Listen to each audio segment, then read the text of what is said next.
할렐루야. 아멘. 오늘은 디모데후서 4장 6절에서 8절 말씀을 본문으로 달려갈 길을 마치고 라는 제목으로 말씀의 은혜를 나누겠습니다. 아멘. 2021년 새해가 시작된 것이 엊그제 같은데 벌써 이제 1년이 거의 다 가고 오늘 우리가 송년 주일 예배로 하나님께 영광을 돌리고 있습니다. 참 세월이 빠르죠.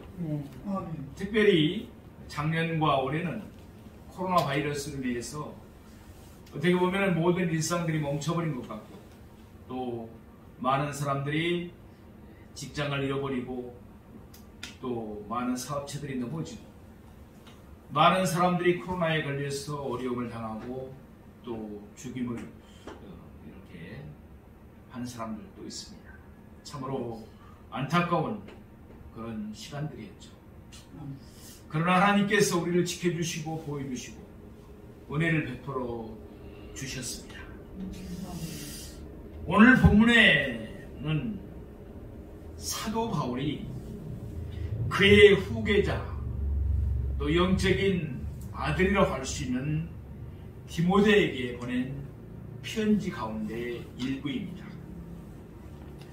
오늘 본문을 담고 있는 디모데후서는 사도 바울이 기록한 서신서 중에서 우리가 잘 아는 대로 신약 성경은 20몇 권이죠? 27권, 3927 그러죠? 27권입니다. 거기에서 13권을 사도 바울이 기록했는데 물론 성령님께서 운전자시죠. 기록했는데 그 서신들 중에 마지막 서신이 바로 디모데후서입니다. 그러니까 가장 나중에 기록된 성경입니다. 이때 사도 바울은 로마의 감옥에 갇혀 있었습니다. 디모데후서 4장 16절 말씀이 밝히는 바와 같이 사도 바울은 이미 로마 황제 네로 앞에서 자신을 변명할 기회를 가졌습니다. 그렇지만 그때 사도 바울을 변호해주는 사람이 아무도 없었습니다. 모두가 이 세상 임금을 두려워했기 때문에 그렇습니다. 사도 바울은 이제 곧 자신이 네로 황제의 판결로 목배임을 당할 것을 알고 있었습니다. 그렇지만 그런 네로 황제가 자신의 목숨을 빼앗는다고 여기지 않았습니다. 또한 아무도 자기를 변호해 주지 않아서 자신이 죽는 것이라고 생각하지도 않았습니다. 사도 바울은 예수님에게 사로잡힌 후 자신의 일생을 예수님께 산 제물로 드렸던 것입니다. 아멘. 이제 그는 자기의 생명을 예수님께 드리기를 바라고 있습니다.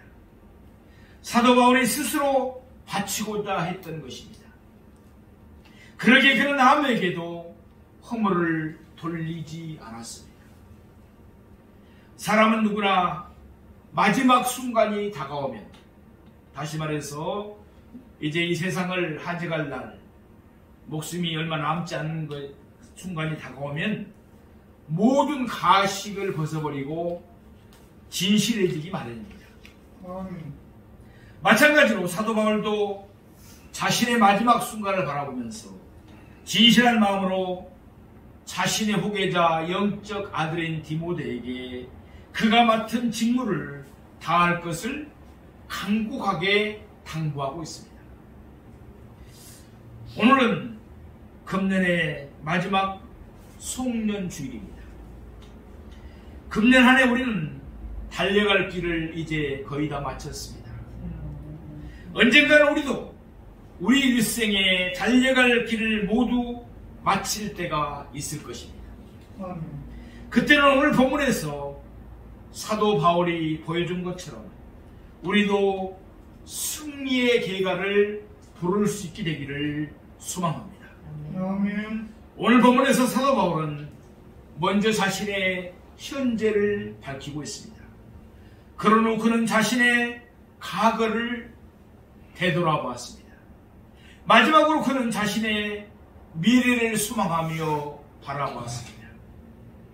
이와 같이 오늘 본문의 말씀을 세 대지로 나누어서 자세히 상고해 보겠습니다. 첫째로 사도 바울의 현재입니다. 오늘 본문 디모데후서 4장 6절입니다. 같이 한번 보시겠습니다. 전제와 같이 내가 벌써 부어지고 나의 떠날 시각이 가까웠도다. 아멘. 오늘 본문은 전제라는 단어로 사용하고 있습니다. 전에 우리가 성경 공부하면서 제사법에 대해서 공부하면서 전제에 대해서 말씀드렸습니다. 이는 구약시대 이스라엘 백성이 하나님께 드리던 제사법의 일종입니다. 민수기 15장을 보면 이에 대한 구체적인 내용이 나옵니다. 이스라엘 백성은 짐승을 잡아서 태워서 번제로 하나님께 드립니다. 그때 하나님께 드리는 제사는 3단계로 이루어졌습니다. 먼저 짐승을 잡아서 번제로 불태워 드립니다. 그런 다음 곡식의 고운 가루에 기름을 섞은 소재를 그 위에 뿌렸습니다. 그리고는 마지막으로 번제물과 소제물 위에 포도주를 부었습니다. 이때 마지막으로 포도주를 붓는 것을 가리켜서 전제라고 합니다. 그러니까 맨 먼저 짐승의 번제를 드리고 그 다음에 기름을 섞은 곡식가루를 소제로 드리고 마지막으로 포도주를 전제로 드렸던 것입니다. 이런 하나님 앞에 향기롭게 드리기 위함이었습니다. 약 30여 년 전 바울은 다메섹으로 가던 길에서 예수님께 사로잡힙니다. 사울아, 사울아, 내가 왜 나를 핍박하느냐? 주님의 음성을 듣습니다. 그때부터 사도 바울은 자신의 직무를 다하기 위해서 자기의 몸을 아낌없이 불태웠습니다. 말하자면 사도 바울의 삶은 이미 하나님께 번제로 드려졌던 것입니다. 저와 여러분도 하나님 앞에 이미 번제로 드려진 줄로 믿습니다. 그렇게 살아가기를 원합니다. 그동안 사도 바울의 몸에는 예수님의 흔적이 많이도 생겼습니다. 사도 바울은 옥에 갇히기도 많이 했습니다. 매도 수없이 맞았습니다. 여러 번 죽을 뻔도 했습니다. 말하자면 사도 바울의 삶은 이미 고운 가루가 되어 하나님께 소제로 드려졌던 것입니다. 이제 마지막으로 사도 바울은 자신을 전제로 하나님께 드리기를 바랐습니다. 마치 붉은 포도주가 제단에 뿌려짐으로 하나님께 드리는 제사가 안결되는 것처럼 사도 바울은 자신의 붉은 피를 뿌림으로써 주를 위한 자신의 사역과 삶을 마무리하기를 원했던 것입니다. 사도 바울은 로마의 시민권을 갖고 있었습니다. 그러기에 그에게는 십자가형이 해당되지 않았습니다. 그는 참수형, 곧 목배임을 당해야 했습니다. 말하자면 사도 바울은 이제 자기가 목배임을 당할 날이 임박했다는 사실을 예견하고 있었던 것입니다. 사도 바울은 오늘 본문에서 내가 벌써 부어지고 라고 말씀합니다. 무슨 말이에요? 이미 사도 바울에 대한 심리는 끝이 나고 이제는 판결과 집행만 기다리고 있었을 뿐입니다. 그러기에 사도 바울은 자기가 전제와 같이 부음이 되었다는 것을 기정사실로 받아들이고 있었습니다. 계속해서 오늘 본문 6절 하반부에 있는 말씀을 보시겠습니다. 나의 떠날 시각이 가까웠도다. 이 땅을 떠날 시간이 가까웠다는 것입니다. 사도 바울은 여기서 자기의 죽을 때를 가리켜 떠날 시각이라고 말씀하고 있습니다. 그는 자기의 죽을 때가 이미 다가왔음을 밝히고 있는 것입니다. 우리가 공항에 가면은 각종 항공 편의의 스케줄이 스크린에 이렇게 떠오릅니다. 스크린상에는 출발이 있고 도착이 있습니다. 그 비행기가 어디에 출발해서 어떻게 도착하는가, 그게 다 스크린상에 나오죠. 오늘 본문에서 바울이 말하는 떠남은 스크린상에 나오는 출발과 같은 것입니다. 다른 곳으로 가기 위해서 있던 곳을 떠나는 것을 말합니다. 그러니까 이 땅에서 이제 천국으로, 이 땅에서 출발해서 천국 도착지로 가겠죠. 사도 바울은 자기가 곧 목배임을 당할 것임을 알고 있었습니다. 인간적인 견지에서 보면 이는 참으로 참혹한 죽음입니다. 그럼에도 불구하고 사도 바울은 자기의 죽음을 결코 두려워하거나 고통스럽게 생각하지를 않습니다. 사도 바울은 자기의 죽음을 떠나는 곳으로 얘기했습니다. 본시 그는 장막 만드는 일을 했습니다. 그동안 그는 여러 곳을 다니며 장막을 치기도 하고 걷기도 했습니다. 이제 그는 하늘나라에서 영원한 장막을 치기 위하여 이 땅에서의 장막을 걷고자 했던 것입니다. 그러기에 빌립보 1장 21절에서 사도 바울은 이와 같이 말합니다. 이는 내게 사는 것이 그리스도니 죽는 것도 유익함이라. 또한 빌립보서 1장 23절에서는 이와 같이 말합니다. 내가 차라리 세상을 떠나서 그리스도와 함께 있는 것이 훨씬 더 좋은 일이라. 우리도 언젠가는 전제와 같이 부음이 되고 우리의 떠날 시각이 가까워질 것입니다. 그때에는 우리도 사도 바울처럼 우리에게는 죽는 것도 유익하며 차라리 우리가 세상을 떠나서 그리스도와 함께 있는 것이 훨씬 더 좋은 일이라고 고백할 수 있는 우리가 되기를 원합니다. 아멘. 그러기 위해서 우리도 사도 바울과 같이 우리에게는 사는 것이 예수 그리스도임을 잊지 맙시다. 아멘. 주 예수보다 귀한 것은 없네. 아멘. 우리가 아까 하나님께 영광을 돌렸던 찬송 제목입니다. 주 예수보다 귀한 것은 없네. 아멘. 예수를 우리 삶의 주가 되시도록 하고 예수를 우리의 삶의 전부가 되시도록 하십시다. 아멘. 사랑하시는 성도 여러분, 우리도 곧 전제와 같이 부음이 될 것입니다. 우리에게도 곧 떠날 시각이 다가올 것입니다. 이 사실을 깊이 명심하면서 우리 모두 예수 그리스도의 사람으로서 우리 각자에게 맡겨진 사명과 직무를 열심을 다해서 충성하는 우리 모두가 되기를 소망합니다. 아멘. 두 번째, 사도 바울의 과거입니다. 오늘 본문 디모데후서 4장 7절을 보시겠습니다. 나는 선한 싸움을 싸우고 나의 달려갈 길을 마치고 믿음을 지켰으니. 아멘. 여기서 사도 바울은 세 개의 동사를 사용하고 있습니다. 모두 완료형입니다.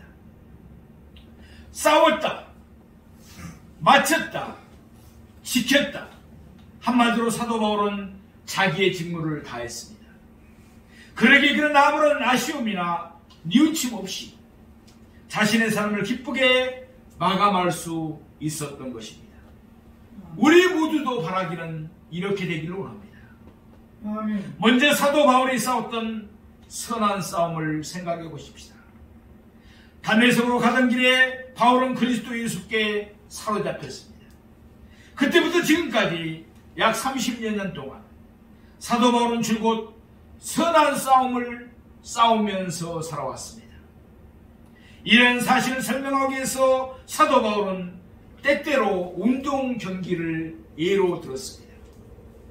예컨대 고린도전서 9장 26절과 에베소서 6장 12절 말씀과 같이 그는 경기장에서 선수가 다름박질하는 것처럼 또는 권투를 하는 것처럼 또는 씨름을 하는 것처럼 땀을 흘리며 열심히 싸웠습니다. 또한 에베소 6장 11절 말씀을 보면 사도 바울은 군인들의 전투를 예로 들기도 했습니다. 마치 전쟁터에서 군인들이 전신갑주를 입고 전투하는 것처럼 그런 여러 대적들과 필사적으로 싸웠습니다. 그러면 사도 바울은 무엇과 싸웠습니까? 사도 바울은 악한 마귀와 싸웠습니다. 아멘. 또한 통치자들과 권세들과 이 어둠의 세상 주관자들과 하늘에 있는 악한 영들과 싸웠습니다. 영적인 전쟁을 했다는 것입니다. 아멘. 그런 우상을 숭배하는 자들과도 싸웠습니다. 하나님의 진리를 거스르는 율법주의자들과도 싸웠습니다. 또한 사도 바울은 하나님의 교회를 어지럽히는 자들과도 싸웠습니다. 그런 하나님의 말씀을 혼잡케 하며 허탄한 이야기를 전하는 자들과도 싸웠습니다. 아울러 사도 바울은 그의 지체 안에서 그를 죄의 법 아래로 끌어내리려는 육체의 소욕과도 싸웠습니다. 자기 자신과도 싸웠다는 것입니다. 이와 같이 사도 바울의 싸움은 내가 잘났고 너는 못났다는 식의 수준 낮은 싸움이 아니었습니다. 그는 내가 높고 너는 낮다는 식의 유치한 싸움을 싸우지 않았습니다. 사도 바울은 자기를 나타내기 위해서 싸운 것이 결코 아닌 것입니다. 아멘. 사도 바울은 그리스도의 진리를 위해서 싸운 줄로 믿습니다. 아멘. 그리스도의 교회를 위해서 싸웠습니다. 아멘. 그리스도의 바른 일꾼이 되기 위해서 싸운 것입니다. 아멘. 이와 같이 사도 바울이 싸운 대의 명분은 오로지 그리스도만을 위한 것이었습니다. 아멘. 그러기에 그의 싸움은 선한 싸움이었습니다. 아멘. 우리도 이렇게 선한 싸움만을 싸우기를 소망합니다. 아멘. 빌립보서 1장 30절 말씀과 같이 우리에게도 그와 같은 싸움이 있습니다. 우리도 선한 싸움을 싸워야 한다는 말씀입니다. 전제와 같이 우리가 보지고 우리의 떠날 시각이 점점 가까움을 생각하면서 그까지 힘을 다하여 선한 싸움을 싸우는 우리 모두가 되기를 소망합니다. 아멘. 다시금 오늘 본문으로 돌아옵니다. 사도 바울은 자신의 달려갈 길을 마쳤습니다. 그는 자기 앞에 있는 표대만을 바라보면서 잠시도 쉬지 않고 줄곧 달렸습니다. 그래서 이제 그는 드디어 자기의 달려갈 길을 마치고 결승점에 이르렀습니다. 사도행전 20장 23절에서 24절 말씀입니다. 오직 성령이 각성해서 내게 증언하여 결박과 환난이 나를 기다린다 하시나 내가 달려갈 길과 주 예수께 받은 사명 곧 하나님의 은혜의 복음을 증언하는 일을 마치려 하면 나의 생명조차도 조금도 귀한 것으로 여기지 아니하노라. 아멘. 우리의 고백이 되기를 소망합니다. 아멘. 복음을 전하는 데는 나의 생명조차도 조금도 귀한 것으로 여기지 않는 사도 바울의 마음이 정신이 우리의 마음이 되고 정신이 되기를 소망합니다. 아멘. 이는 사도 바울이 예루살렘으로 가는 도중에 에베소 교회의 장로들에게 했던 말씀입니다. 예루살렘에서 그를 기다리고 있는 것은 결박과 환난이었습니다. 그럼에도 불구하고 사도 바울은 죽음을 두려워하지 않고 앞에 있는 푯대만을 향해서 달려갔습니다. 우리도 푯대만을 향해서 달려야 합니다. 아멘. 끝까지 달려야 합니다. 아멘. 중간에 포기해서는 안 됩니다. 참으로 안타까운 것은 예수를 믿고 교회를 다니다가 중간에 포기하는 것입니다. 조그만 환난이 있고 어려움이 있으면 세상으로 떠나버리고 또 하나님께서 축복해 주니까 세상으로 떠나버리고, 세상 방법으로 치유받지 못해서 병들어서 왔는데 하나님이 치유시니까 세상으로 떠나버립니다. 얼마나 안타까운 일인지 모릅니다.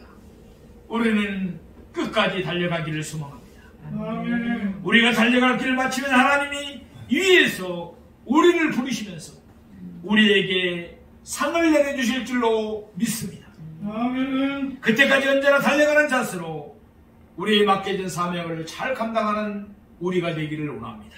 아멘. 오늘 본문 7절 끝부분에 있는 말씀입니다. 믿음을 지켰으니. 아멘. 아멘. 아무리 선한 싸움을 싸우고 아무리 달려갈 길을 마쳐도 믿음을 잃어버리면 소용이 없습니다. 아멘. 구원은 행함입니까? 믿음입니까? 믿음입니다. 믿음입니다. 구원은 행함으로 얻는 것이 아니고 믿음으로 얻는 것이기 때문에 그렇습니다. 아멘. 그래서 사도 바울은 믿음을 굳게 지켰습니다. 아멘. 만일 사도 바울의 믿음을 지키지 않았더라면 그는 율법주의자들의 핍박을 받지 않아도 되었을 것입니다. 만일 사도 바울이 로마의 황제 네로 앞에서 믿음을 지키지 않았더라면 그는 자신의 목숨을 건질 수도 있었을 것입니다. 그러나 사도 바울은 언제 어디서나 그의 믿음을 굳게 지켰습니다. 믿음만이 유일한 구원의 길임을 분명히 그는 알았기 때문입니다. 아멘. 물론 사도 바울의 믿음은 결코 주관적인 것이 아니었습니다. 그가 지킨 믿음은 철저하게 하나님의 말씀에 근거한 믿음이었습니다. 우리의 믿음도 말씀에 근거한 믿음이어야 될 줄로 믿습니다. 로마서 10장 17절 말씀과 같이 우리의 믿음은 그리스도의 말씀, 곧 하나님의 말씀으로 말미암아야 합니다. 아멘. 예, 우리가 선한 싸움을 싸워야 합니까? 하나님이 그렇게 말씀하셨기 때문입니다. 아멘. 왜 우리가 달려가야 합니까? 하나님이 그렇게 말씀하셨기 때문입니다. 아멘. 고린도후서 2장 17절 말씀을 보면은 하나님의 말씀을 혼자 파괴하는 이들이 있었습니다. 그들은 하나님의 말씀을 순수하게 전하지 않고 세상에 허탄한 이야기들을 들려주려고 했습니다. 세상의 철학 그리고 하나님의 말씀을 농담처럼 전하기도 했다는 것입니다. 하나님의 말씀을 들어야 믿음이 생깁니다. 허탄한 이야기를 들어서 무슨 믿음이 생기겠습니까? 사도 바울은 어디를 가든지 하나님의 말씀만을 순수하게 전했던 것입니다. 아멘. 종도 너무나 미약하고 부족한 종이지만 정말 하나님의 말씀만을 순수하게 전하기를 원합니다. 아멘. 그런 종이 되도록 계속 우리 성도님들께서 기도해 주기를 소망합니다. 원합니다. 아멘. 하나님의 말씀만이 사람들의 심령을 거듭나게 만들기 때문에 그렇습니다. 그래서 오늘 본문 바로 앞에 디모데후서 4장 1절에서 2절에 4장 1절 2절에서 사도 바울은 디모데에게 이와 같이 당부하고 있습니다. 우리에게도 주시는 말씀인 줄로 믿습니다. 디모데후서 4장 1절에서 2절 말씀을 한번 보시겠습니다. 하나님 앞과 살아있는 자와 죽은 자를 심판하실 그리스도 예수 앞에서 그가 나타나실 것과 그의 나라를 두고 엄히 명하노니 너는 말씀을 전파하라. 때를 얻든지 못 얻든지 항상 힘쓰라. 범사에 오래 참음과 가르침으로 경책하며 경계하며 고나라. 아멘. 아멘. 세상에 타는 이야기를 들어서는 믿음이 생기지 않습니다. 그러므로 사도 바울은 디모데에게 하나님의 말씀을 전하라고 엄히 명하고 있습니다. 우리는 언제나 하나님의 말씀에 굳게 서서 하나님의 말씀에 근거한 바른 믿음을 갖기를 원합니다. 아멘. 사랑하시는 성도 여러분, 우리에게도 언젠가 이 세상을 떠날 시각이 다가올 것입니다. 그때 우리도 우리의 삶을 되돌아보게 될 것입니다. 아멘. 나는 선한 싸움을 싸우고 나의 달려갈 길을 마치고 믿음을 지켰노라. 우리 모두 기쁨으로 승리의 개가를 부를 수 있기를 축원합니다. 아멘. 셋째로 사도 바울의 미래입니다. 우리 디모데후서 오늘 보면 4장 8절 말씀을 보시겠습니다. 이제후로는 나를 위하여 의의 면류관이 예비되었으므로 주곧 의로우신 재판장이 그날에 내게 주실 것이며 내게만 아니라 주의 나타나심을 사모하는 모든 자에게 도니라. 아멘. 사도 바울은 선한 싸움을 싸웠습니다. 달려갈 길을 마쳤습니다. 믿음을 지켰습니다. 이것을 비유적으로 말하면 사도 바울은 경기에서 승리한 선수가 된 것입니다. 그런 다른 막전에서 승리했습니다. 곤투에서 승리했습니다. 희림에서 승리했습니다. 이제후로는 나를 위하여 의의 면류관이 예비되었으므로 아멘. 이제 그는 땀을 닦으면서 재판장 앞에 서게 될 것입니다. 재판장은 그의 머리에 면류관을 씌워줄 것입니다. 오늘날로 말하면 목에 메달을 걸어줄 것과 같습니다. 사도 바울은 오늘 본문에서 자신이 받을 면류관을 가리켜서 의의 면류관이라고 말씀하고 있습니다. 왜냐하면 그 면류관은 주곧 의로우신 재판장이 그에게 주시는 것이기 때문입니다. 다시 말해서 그가 받을 면류관은 의로운 판결에 따른 것이기 때문입니다. 세상 법정에서는 심리가 이루어지고 변호도 하고 증거물이 제시되기도 합니다. 그럼에도 불구하고 불의한 판결이 내려지기도 합니다. 실제로 사도 바울은 로마의 언론에서 불의한 판결을 받았습니다.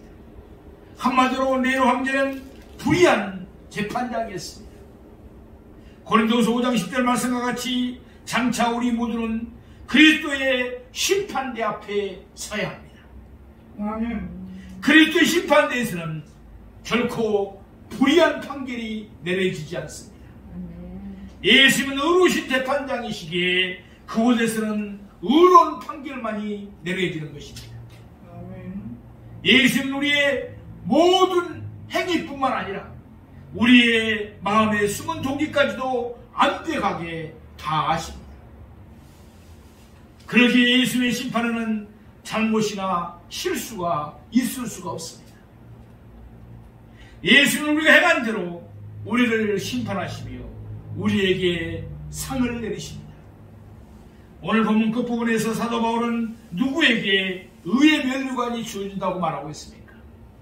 내게만 아니라 주의 나타나심을 사모하는 모든 자에게도니라. 아멘. 사도 바울뿐만 아니라 주의 나타나심을 사모하는 모든 자에게도 의의 면류관이 주어질 것입니다. 아멘. 성경에는 세 종류의 심판이 나옵니다. 첫째의 심판은 분리되는 심판입니다. 곡식과 가라지가 분리됩니다. 또 양과 염소가 분리됩니다. 두 번째는 벌받는 심판입니다. 예수를 믿은 사람들은 생명책에 기록되어 있습니다. 그러지 못한 사람들은 이제 영원한 불못에 떨어지는 심판입니다. 세 번째 심판은 상받는 심판입니다. 성도들이 충성한 대로 보상받는 심판인 것입니다. 자연히 자기의 직무를 다한 사람은 주의 나타나심을 사모할 것입니다. 선한 싸움을 싸우고 달려갈 길을 마치고 믿음을 지킨 사람은 상받을 것을 기대하기 때문에 그렇습니다. 우리 모두 점도 없고 흠도 없이 부끄럼 없이 주 앞에 서기를 주님의 이름으로 축원드립니다.